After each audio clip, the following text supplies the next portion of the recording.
Hi everyone, my name is Courtney and welcome back to my channel. Today I'm going to be doing my November wrap-up. So all the books that I read in November, which unfortunately are not a ton this month. I was playing Animal Crossing, I tried NaNoWriMo and failed. And honestly, like with Thanksgiving and just everything going on, I didn't feel super like reading.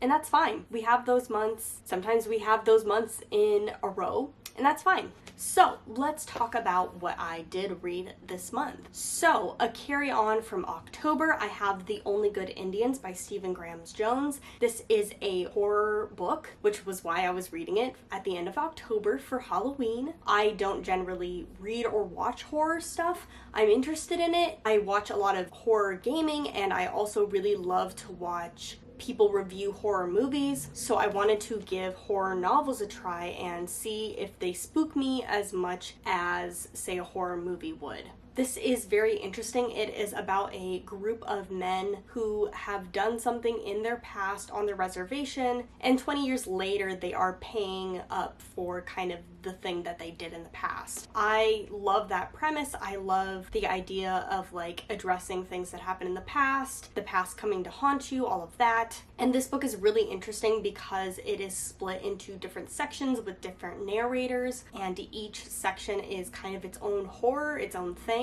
I don't know if this would be more considered like ghost horror or monster horror, but it was really interesting. It wasn't overly grotesque. There is some like grossness with like body horror and stuff, but it is not overly gross in my opinion. There is unfortunately a dead dog thing, but like it wasn't bad in my opinion. But yes, I really liked what this book did. I liked how there was different sections and different narrators and different characters overlapping. I really liked where this book ended up and like the characters we follow at the end of the story, and I just thought this was really enjoyable. Again, I don't read this genre typically, but I really enjoyed this and I would read more from this author and more like this. I'm particularly interested in horror and the grotesque when it involves social commentary. For example, I love Her Body and Other Parties by Machado, one of my favorite short story collections, which would be considered in the horror genre. I love when horror is saying something, and I think it's such a good and interesting genre to explore social commentary, so I really enjoyed this and I would definitely recommend it.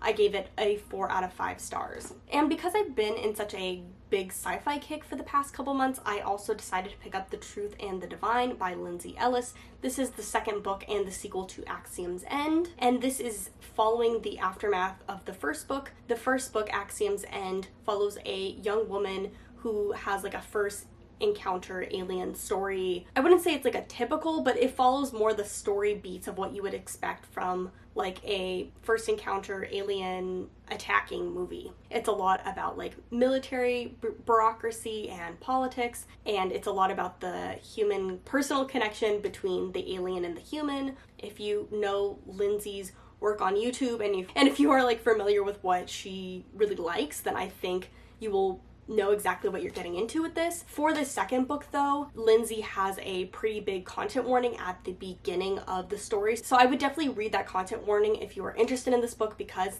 there are a lot of content or trigger warnings for this. This book, like I said, is exploring the aftermath of what happens in the first one, and it really follows the fallout of these characters and kind of the trauma and PTS especially that our main character goes through because of the events of the first novel. And that's why I really loved this book. I thought it really elevated the story of the first one.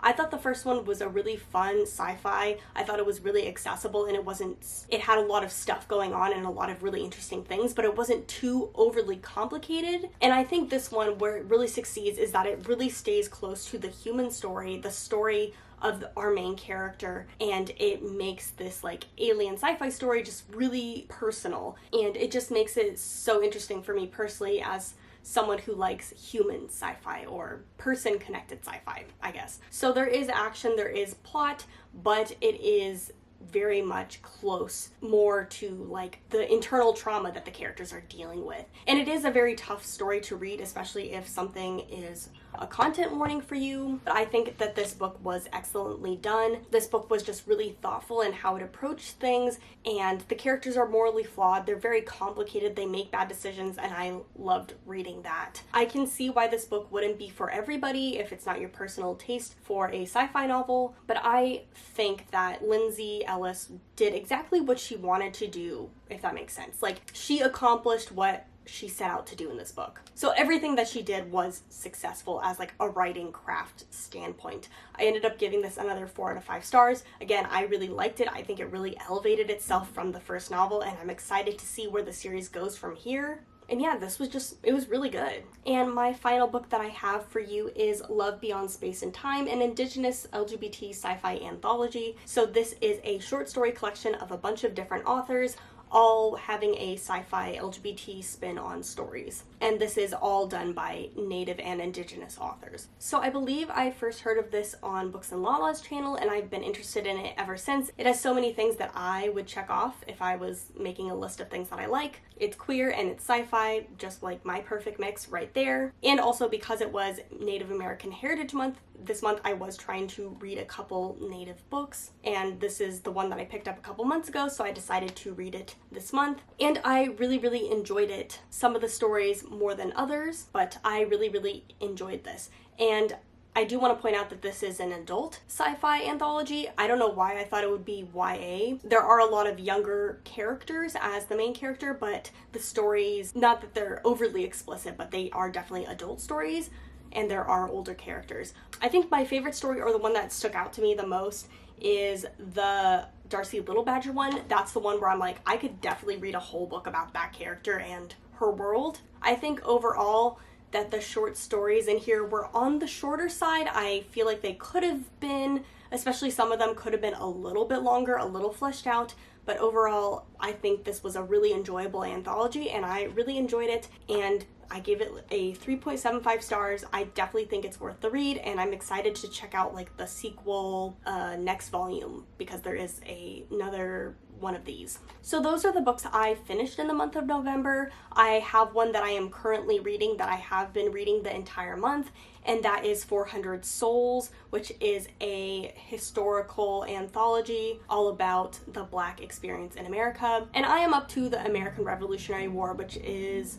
about 150 pages in, so I still have like another 200 to 150 pages left to read. And again, I wanted to read that for nonfiction November, but it's okay. I can just slowly keep reading that into December. I really like that every chapter is very succinct and it's like a little essay topic about one little thing. As someone who has taken an African American history class in college, I would say that this is like a good refresher. This anthology covers almost all the topics or people, historical figures that we discussed in that class, maybe in a little bit more detail than we were able to.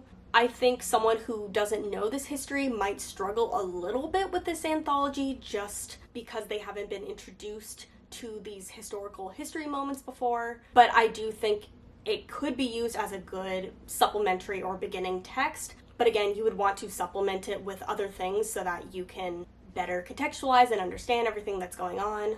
So I guess it's a very good mid-level anthology. It's probably best suited to someone that has some knowledge of these topics but doesn't know necessarily everything. But I think it is readable for someone who has very little to no knowledge, as well as somebody that has a lot of knowledge on these historical topics. This anthology is really interesting because there are some more fictional poetry sections, but most of it is standard essays, either about historical events, historical people, just different topics, stuff like that, different laws. It covers a wide range of things from like the legalization of slavery to historical things that happened that we don't talk about because they are Black history moments. So I think it is a really good wide-ranging historical book for somebody that wants to know more. Again, so far I'm really enjoying it and I want to continue to read it because I am getting a lot out of it. It's a thick, chunky book, but it is really enjoyable to read.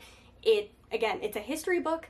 It's a lot of essays, but it is not boring. I think it's a really interesting text. But yeah, I think that's going to do it for me today. Those are all the books that I read in November and the ones that I'm currently reading. And I hope that December can be a little bit better of a month of reading. We'll see. But thank you so much for watching this. I would love to know what you read this month, so definitely put it in the comments down below. I'll see you guys later, and happy reading.